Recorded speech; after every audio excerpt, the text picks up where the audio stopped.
Welcome everybody. I'm Diane Blazik from National Garden Bureau. I also wear the All-America Selections hat, so you may hear me or our panelists also mention some AAS winners throughout this discussion.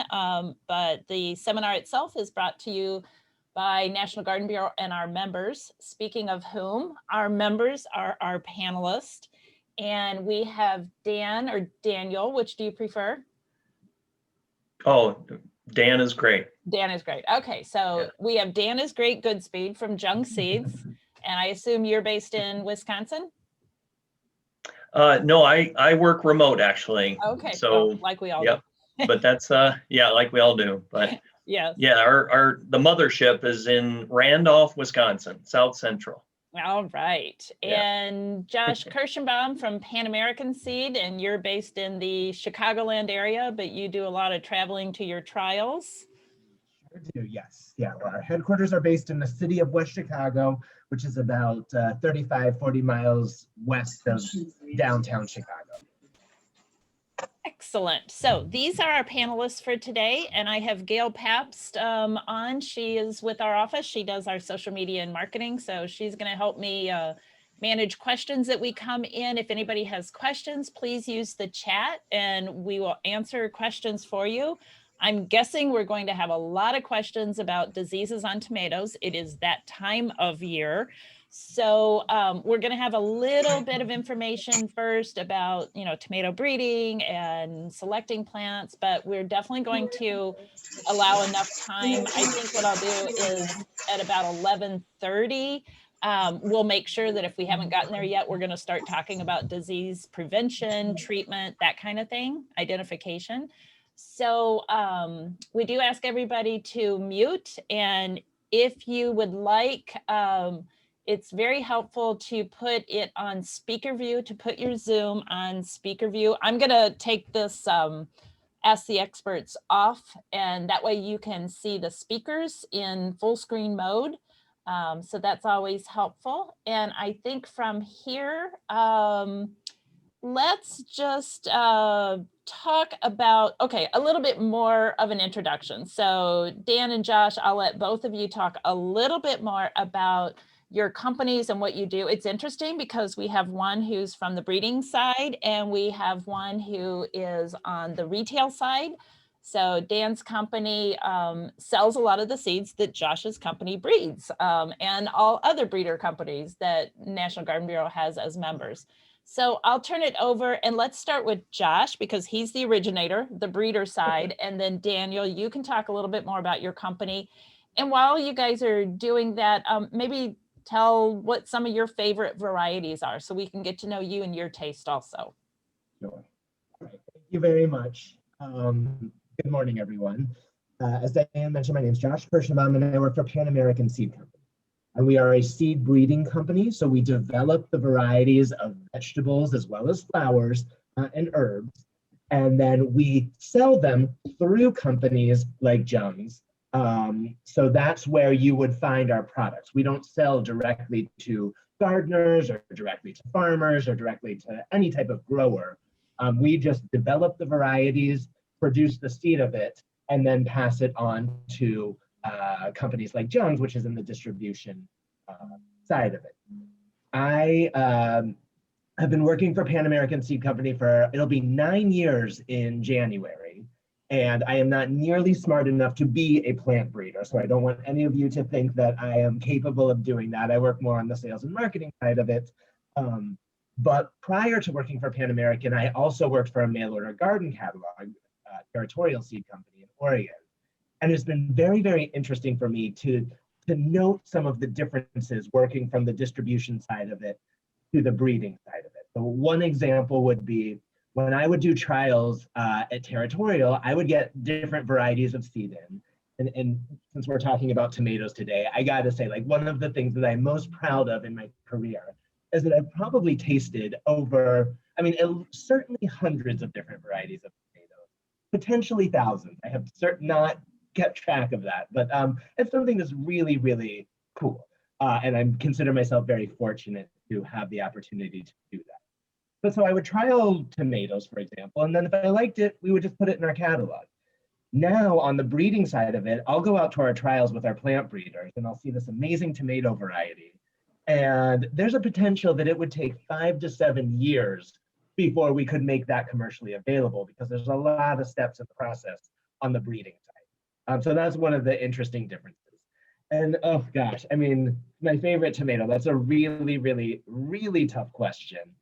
We offer a variety called chocolate sprinkles, which to me, it has a really nice, like dark red cherry tomato with like a green striping on it. And it just has a really nice balanced, sweet and savory acidic flavor. And that's kind of what I like as far as the flavor goes in the tomato. But I have tons of different varieties that I really like. But I'll go with that one just to keep it easy. Great, thank you. It is, I know. It's hard to just pick one because there are so many good ones. So, okay, great. Daniel, how about a little bit more about Jung Seeds? Sure. So welcome everybody as well. It's nice to meet all you and interact virtually. Jung Seed Company is a large mail order entity, like Josh mentioned about Territorial Seed Company.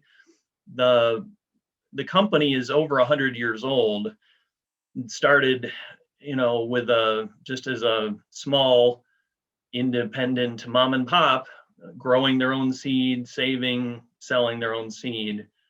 The company really jumped forward by producing their own catalog. That was one of the things that made them what they are today, which is I think currently something like 6 million catalogs are sent out per year. So it's a lot. And, those numbers are based on our legacy type customers who still like to hold that paper catalog in their hand. But now, because of accessibility of the internet, sales, most sales are done online. So it's changed. The dynamic of the company has changed a lot. But the Jung Seed Company is the umbrella for other mail order seed entities that other people, a lot of people don't even recognize or realize that Totally Tomatoes is one of the company brands that's our sister company, I guess is the best way to say it. Vermont Bean Seed Company is a sister company. RH Shumway is a sister company. So there's several. But so when we buy seed or need seed, we go to large breeders and wholesalers like Pan American to supply all the seeds, where back in 1904, it was being done in-house. And now, because of the demand, that's just not feasible. It's not a feasible, way to do it anymore. But we're grateful to have resources, breeders all over, the country and the world that can supply really good and superior quality stuff. So that's what we do. My background, I've been with the company for 4.5 years. I am the staff horticulturalist. So I have internal customers within the company, and I have lots of external customers, people just like everyone who's attending today. I email with people all the time about plant issues, questions about diseases, growing, plant identification, all kinds of different things. So that's what I spend my whole day doing. Yeah. And are you going to tell us what one of your favorite varieties is? Oh yeah, I'm with Josh. That's really hard. I have a couple, I guess. Just for my personal use and personal growing, Candyland. It's a Current. cherry tomato. Indeterminate it's easy to grow. It stays, relatively small, but produces lots of fruit. And I really favor sweet tomatoes over more acidic tomatoes. But that's if I had to pick one, that would be one of my top. Awesome. And it's an AAS winner, and it's from Josh. That's right. So you did good. You picked the right one today. Yeah. To all the people That one's listening, I good. promise I did not pay him to say. No, Right. I didn't. No, I had no. Okay, that's great.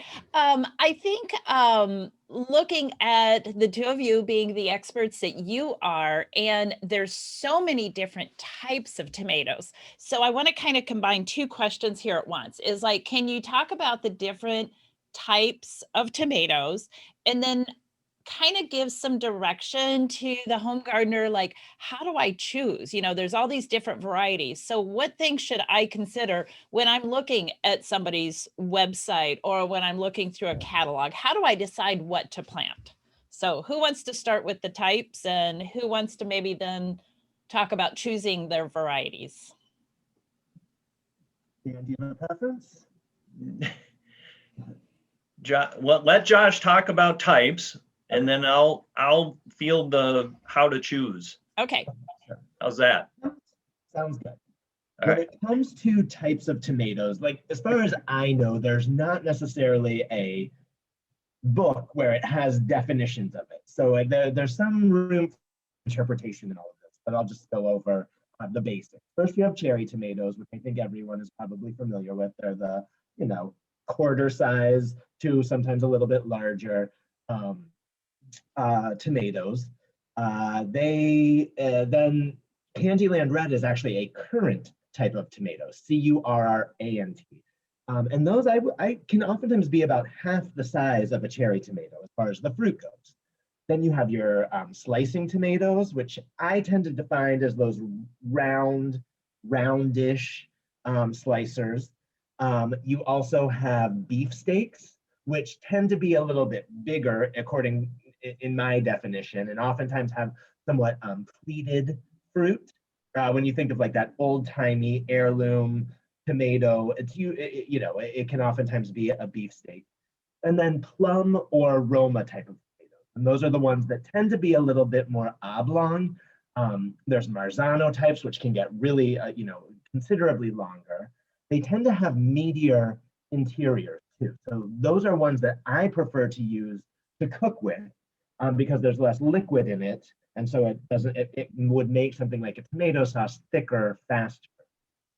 It's quite honestly not one of my favorite to eat fresh eating, but one of the other things that I've learned about tomatoes over the years is that everyone has different tastes, and what I might not like does not mean that it's bad tasting. It just means that I don't like it. And so that's something to keep in mind as we're talking today.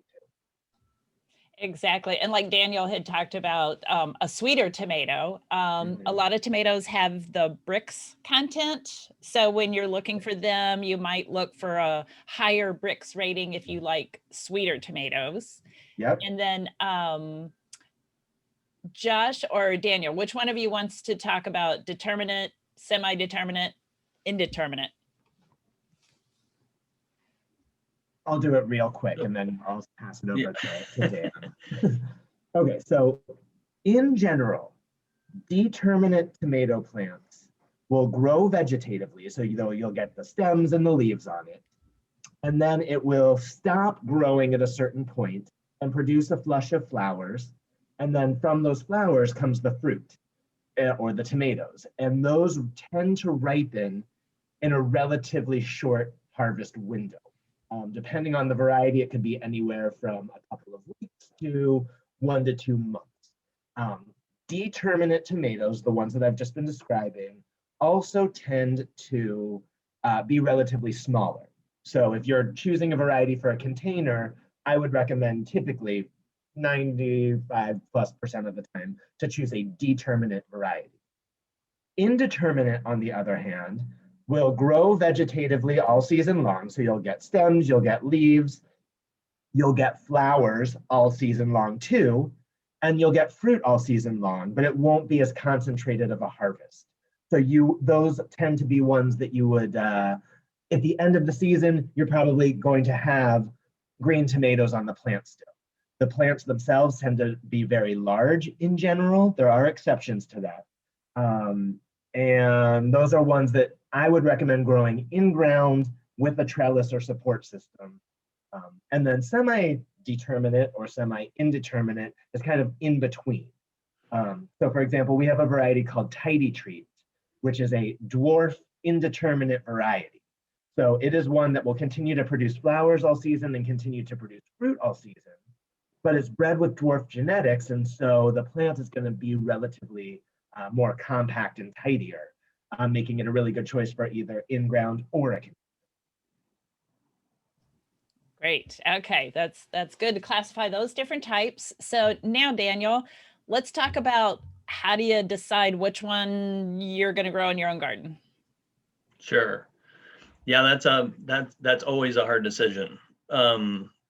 That I mentioned the Totally Tomatoes catalog. In Jung Seed, we offer a lot of different types of tomatoes. In the Totally Tomatoes catalog, which is more than just tomatoes, we offer 350 varieties.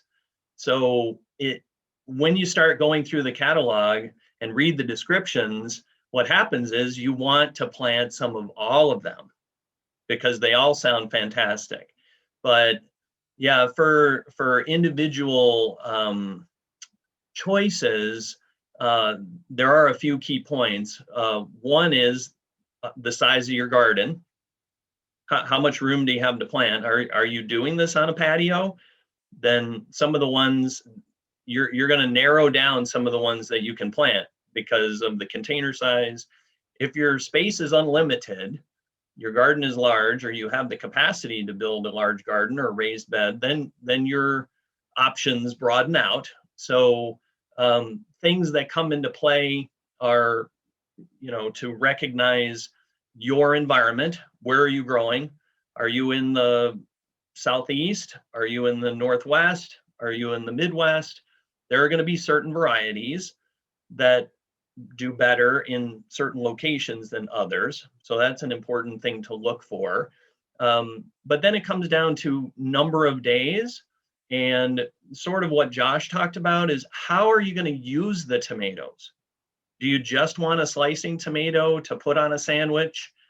Then you're going to look for medium to large size varieties, right? So, or maybe you don't like to eat tomatoes that way at all. Maybe you want to cook with them, or maybe you want to use them just for salads. So that'll determine, or narrow down your focus of the types of tomatoes that you want. And then you want to look at the number of days. How long is it going to take? And that goes back to where you're growing. How long is your growing season? A lot of heirlooms, large size tomatoes can take 90 to 110 days to become ripe.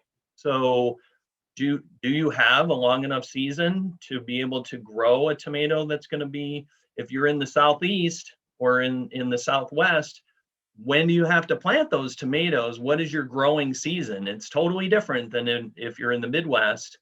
When you're planting your tomato seeds or plants, how long is your growing season? What's the window? So those things are really important. Then the next thing that you would look at, this can, I don't know what other questions there are, but one of the other important things is disease resistance. All seed catalogs are online. You can find codes for specific diseases of what plants are, what varieties are resistant to what.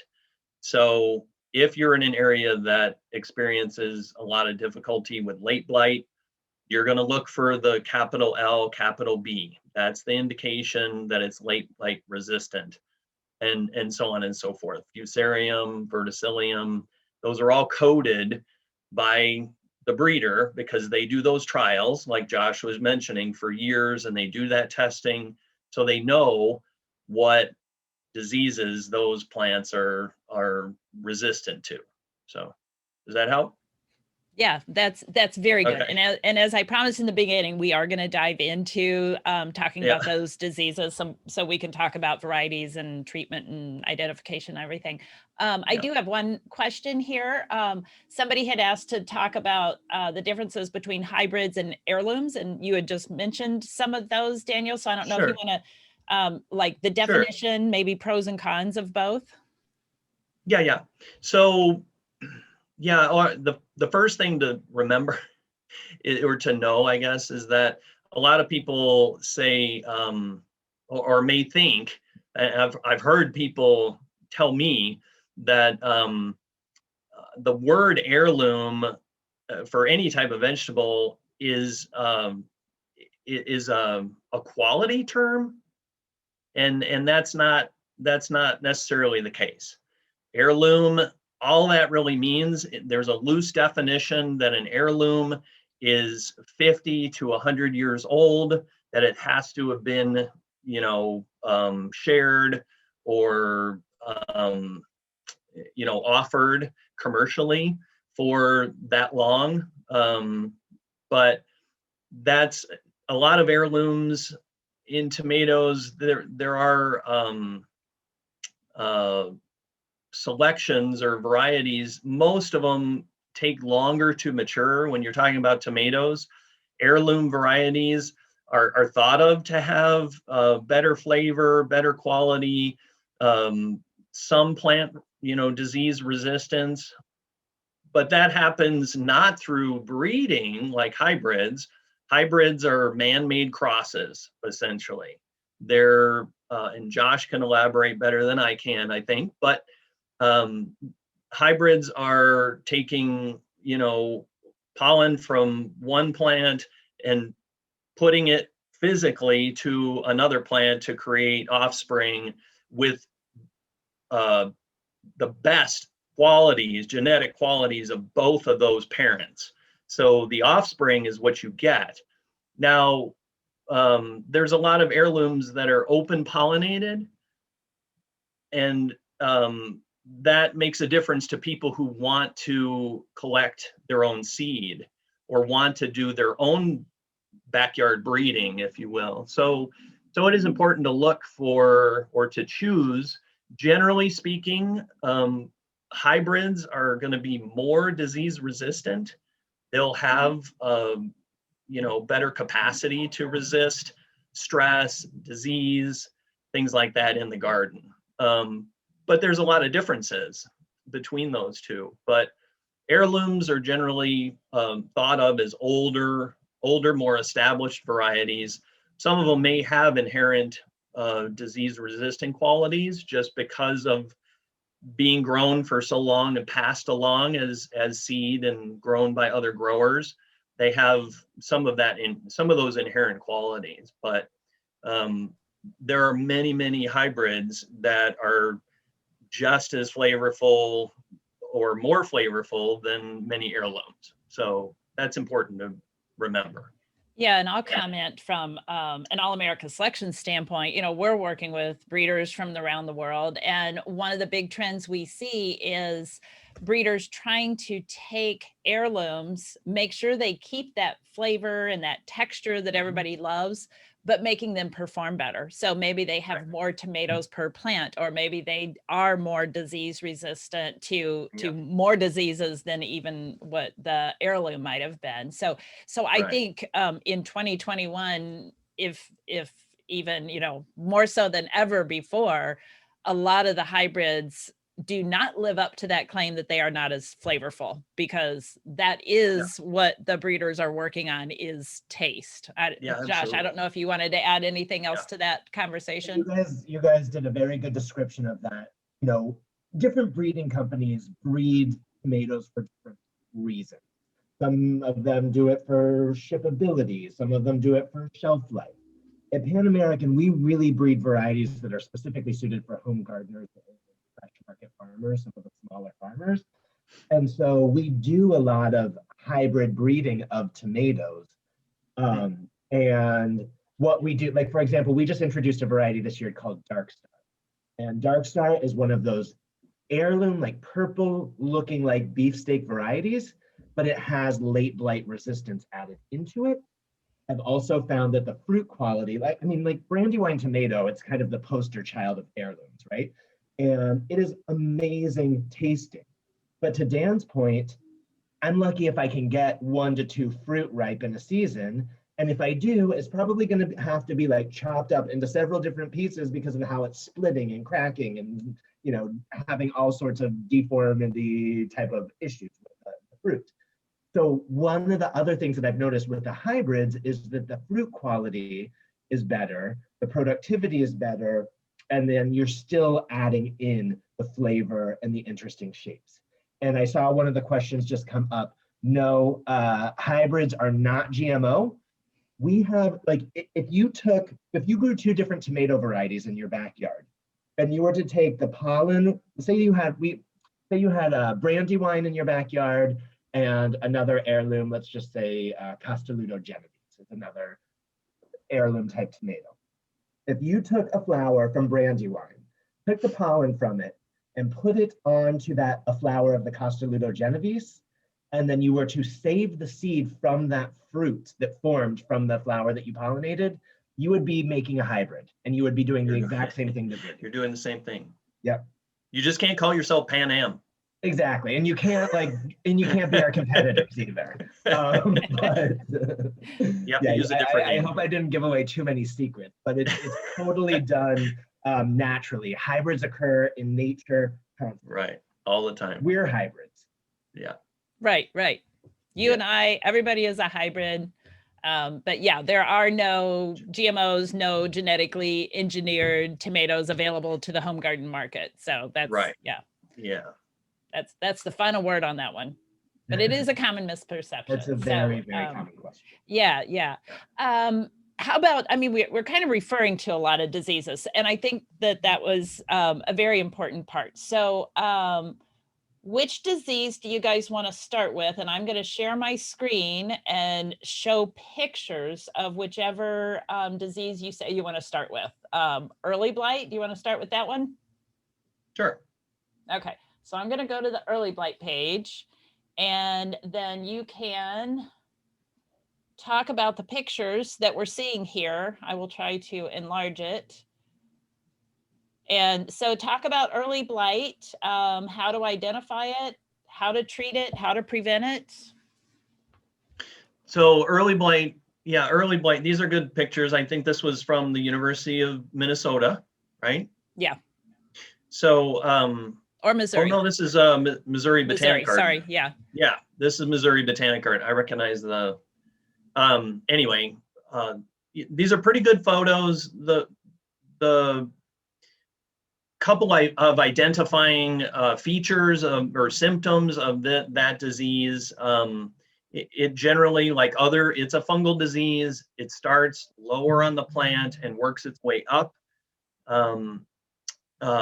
Some of the specific symptoms to look for are the necrotic tissue spots, generally larger spots than you would find in Septoria leaf spot, which we'll look at in a little bit. But the necrotic tissue will have concentric circles. Even if it's not a perfect circle, you can see the photo on the right-hand side of the screen that there are some spots with the black background. It shows some spots, but some of those are larger, where those spots actually grow together. They end up congealing. That necrotic tissue just keeps spreading.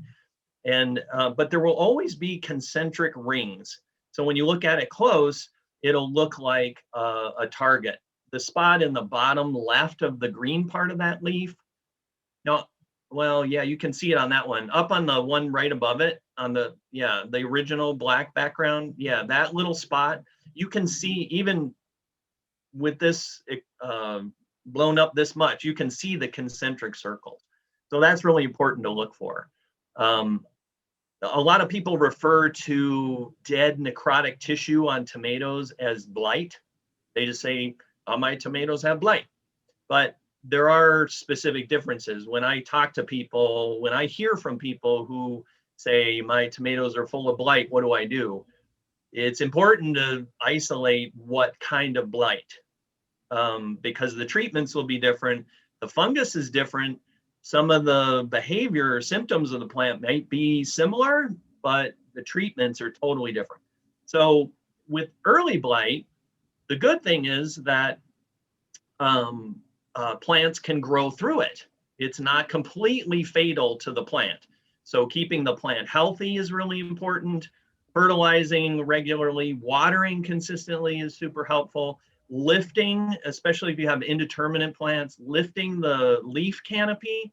So you have 12 inches of clear space, clear air space and ground space between the plant, and then mulching.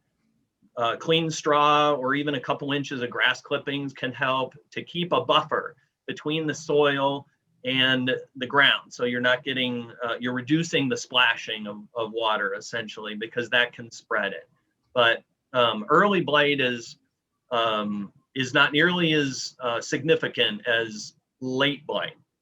So, but regular fungicide treatments, I can add a little bit of discussion about fungicide treatments. There are different fungicides to use for different types of fungi. Just like I was talking about, early blight is different than late blight. The fungi itself that causes it, or the pathogen. What's really important for any kind of tomato fungal type disease is that if you're going to use a fungicide, fungicides are preventative. They're not curative, right? So you're not gonna see this occur on your leaves and then run out there with a fungicide and spray it and it's going to be great. It's going to go away. That doesn't happen. They're fungicides, topical spray fungicides are meant to be preventative. A lot of times the instructions on the label will tell you start spraying at the first sign of infection. I can tell you that that's usually too late. So you can reduce the amount of spreading of that type of fungus, but the plant's already infected. So physically taking the leaves off is usually more effective to reduce the spread than actually spraying a fungicide. But so you want to spray, if you're going to use a fungicide, you have to use the right one, the right active ingredient, the AI. A lot of leaf spot issues can be solved with copper fungicides or sulfur fungicides. Lots of organic gardeners want to go right to the neem oil. Neem oil is a weak fungicide. It's very ineffective on most types of fungus.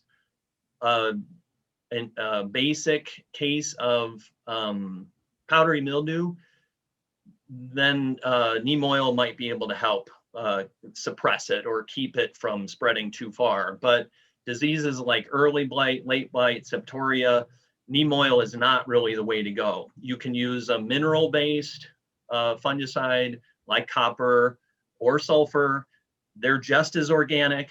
I mean, you have to read the label, but there are very many that are rated for organic gardening. So, and there are biofungicides that you can use that use beneficial bacterium like Bacillus, and they're very effective and just as natural as neem oil would be. So don't be afraid of that.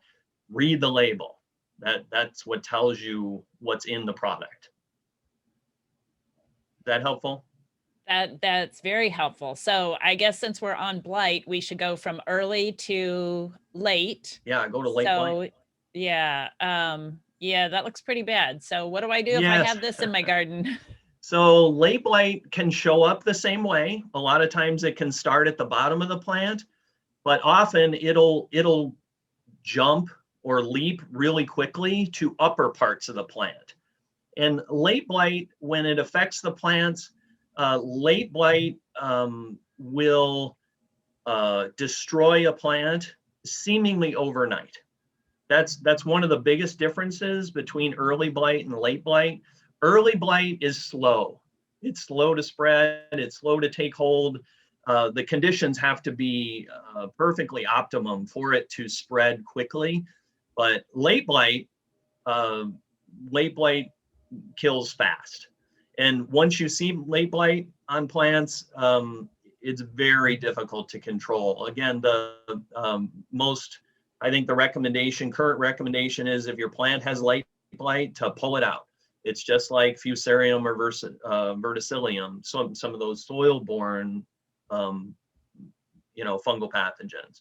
Late blight is very difficult. The best control for late blight is choosing late blight resistant varieties, and preventative cultural conditions, just like we talked about, keeping the plants separated, keep them lots of good airflow between the plants, don't pack them in, and keep, if they're indeterminate types, keep them pruned up like you're supposed to again increase the air circulation through the plant and prevent that kind of a catastrophic infection. But does that help? Yeah, It happens overnight. So incidentally, I don't know if everyone knows, but the pathogen that causes late blight is Phytophthora infestans. That's what caused the Great Potato Famine. That's the same pathogen. So a Great Potato Famine will give you some idea of how serious late blight can be. It is a problem, but it can be avoided. If I could just add in, that was all very, very useful information. Some other cultural things that you might want to try to do is, what Dan, you had mentioned earlier about the splashing up of the spores on some of these fungal diseases. So if you can water at the base of the plant rather than having, watering the foliage, I realize rain does not allow us to do that, but if we can do it as much as possible, that's a good idea. And then also, if you have the opportunity to plant your tomatoes or potatoes or any of those solanaceous crops, is what they're called, in a different spot each year, if you could rotate your crops, that also helps too, because that those spores, as Dan had mentioned, are in the soil. So if you can plant them in a different space, then you can also help avoid the spores getting onto the plant. I always tell people the cleanest gardeners are the happiest gardeners. Sanitation, sanitation, sanitation. Super important. Yeah. Oh, and then one other thing that I just thought of, and this I have no idea why, but just because it's called early blight and late blight does not mean that one happens early in the season and one happens late. You can get late blight early on, depending on the conditions, and you could get early blight later on. So I don't know who came up with those names, but I'm glad you said that, because I was wondering if early blight led to late blight, but I guess that's not always the case. Yeah. And we have another question here. What about brown patches on the stems? Would that be a blight, or would that be one of these other diseases we're going to talk about?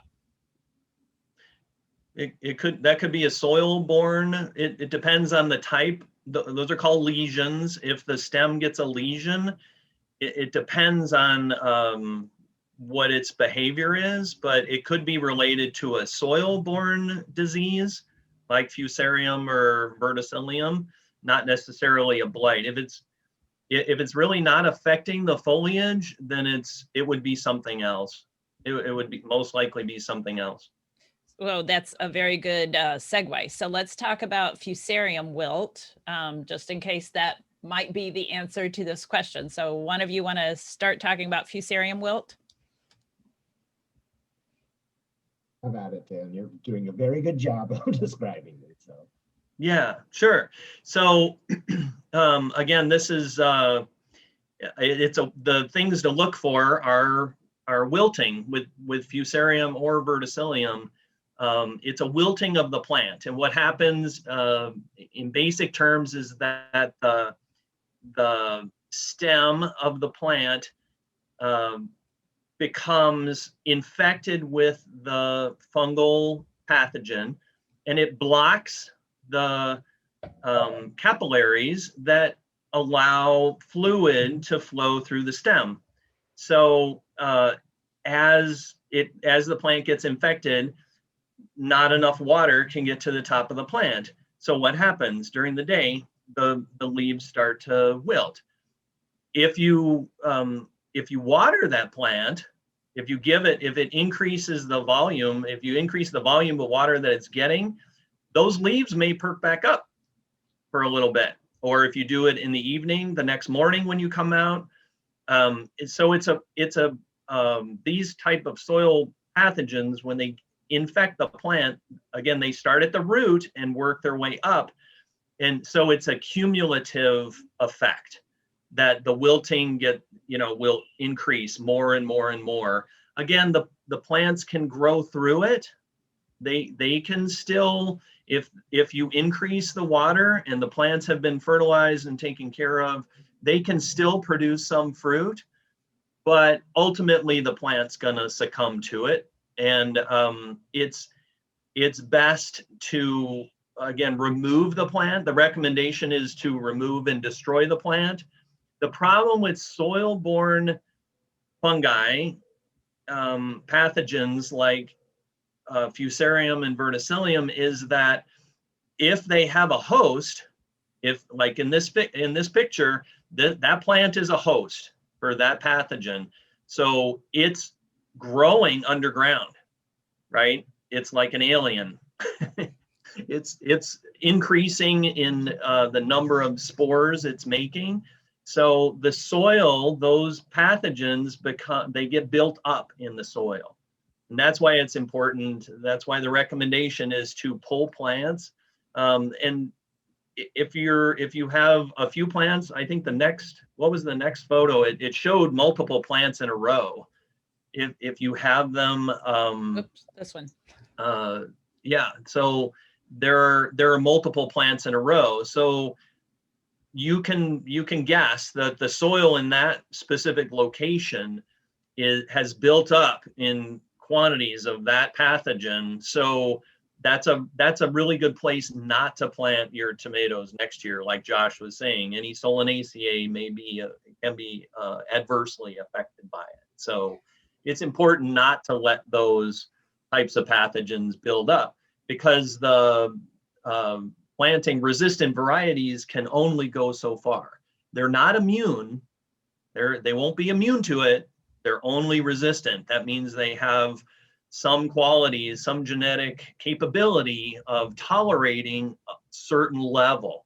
But if that level gets too high, they're gonna succumb to it as well. So is there any way to disinfect your soil to get rid of these pathogens?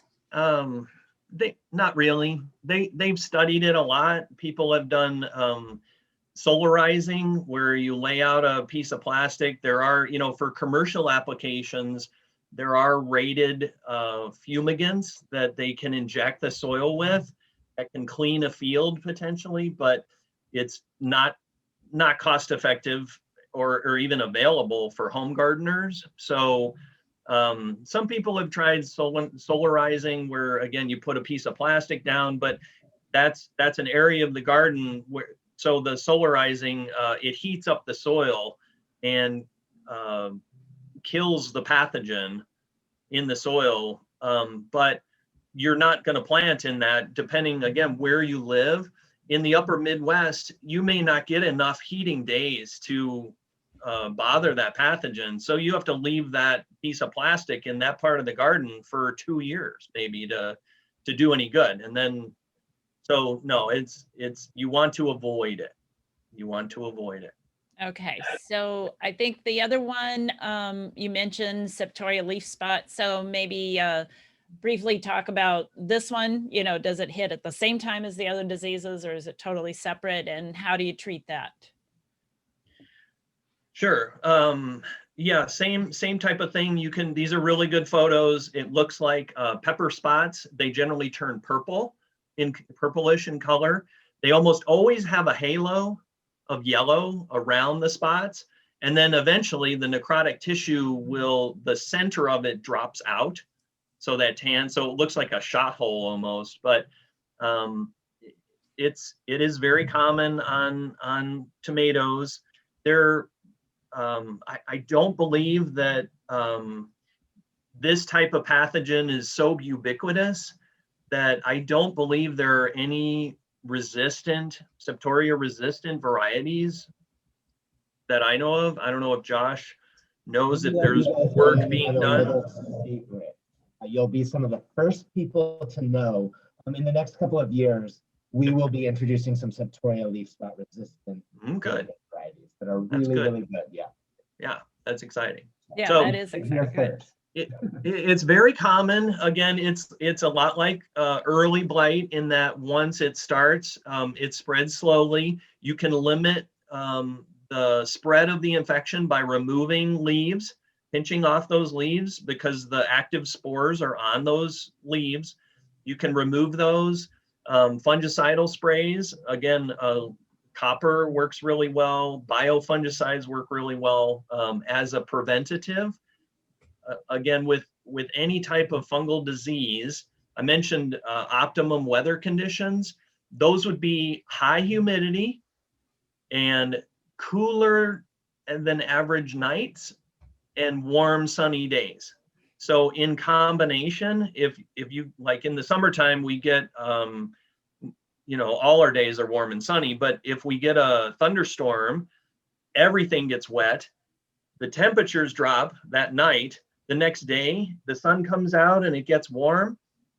That's where the spores start to germinate and dispersal happens.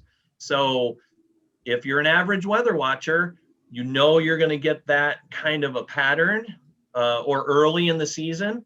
Once your tomatoes are large enough to be put in a cage, once you're going to cage them, that's a really good time. Weather conditions, late May, early June, you're going to get, patterns where there's humidity, cool nights, and then warm days. So early spring, early season, and then mid to late season.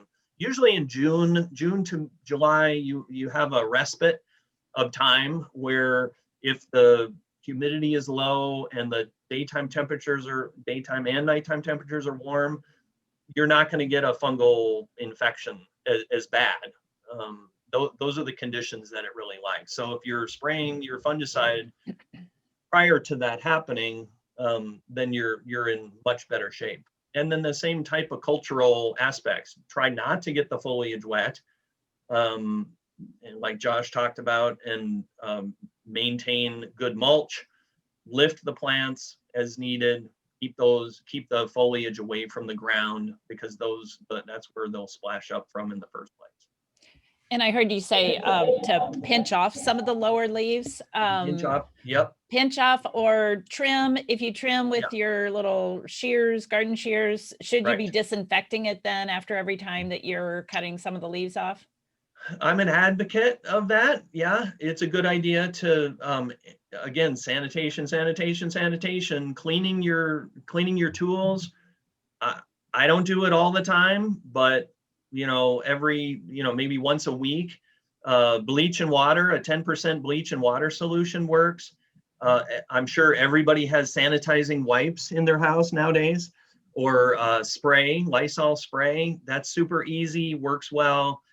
Spray it down. Rubbing alcohol on a cotton swab works well to sanitize. Wash your hands.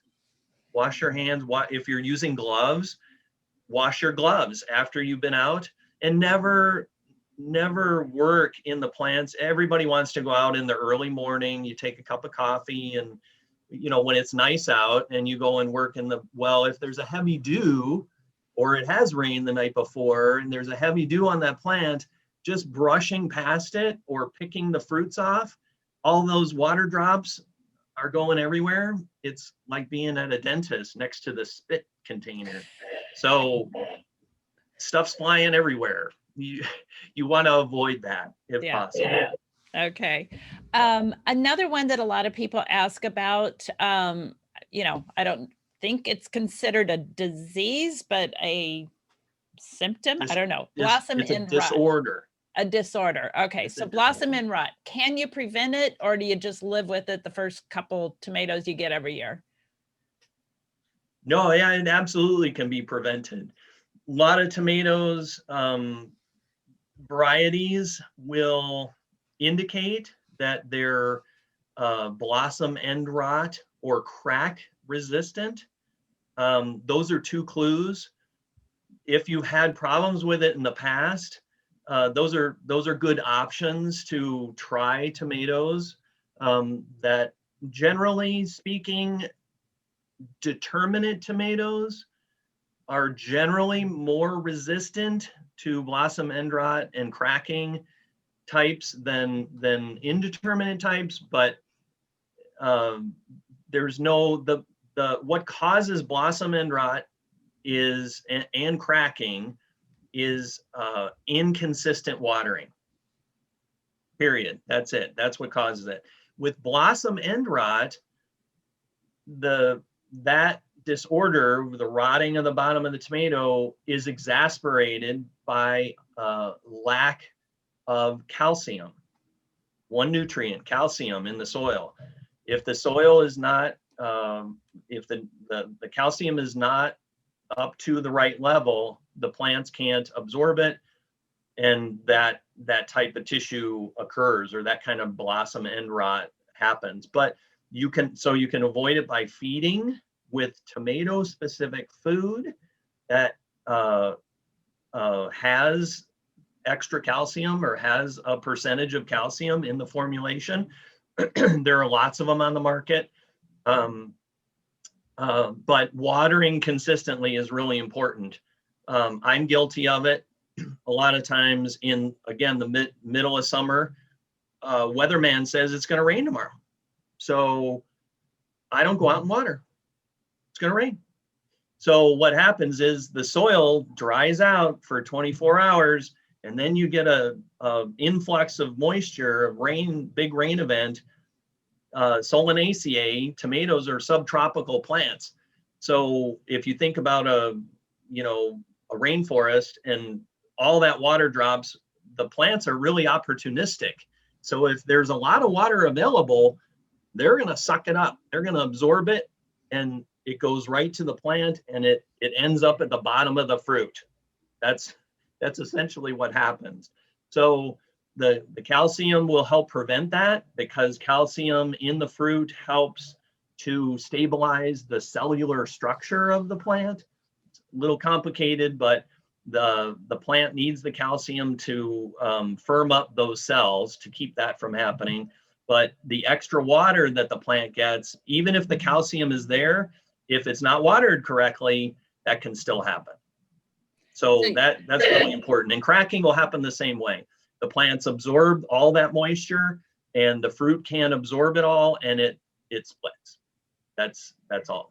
So you mentioned calcium, and that made me want to, we only have like 5 minutes left, is ask the experts about some of the myths we see on social media. So can they add calcium? 5 minutes? Yeah, I know. Can they add calcium to the soil? What about baking soda? Does that make them sweeter? Aspirin, Epsom salts? Let's get your comments on some of these, I'll call them social media myths. Sure. Well, yeah, I talk to people all the time that say, well, I added eggshells into my soil. Well, those nutrients, all the nutrients for the plants, those are, you have to remember, those are occurring at a molecular level, tiny level.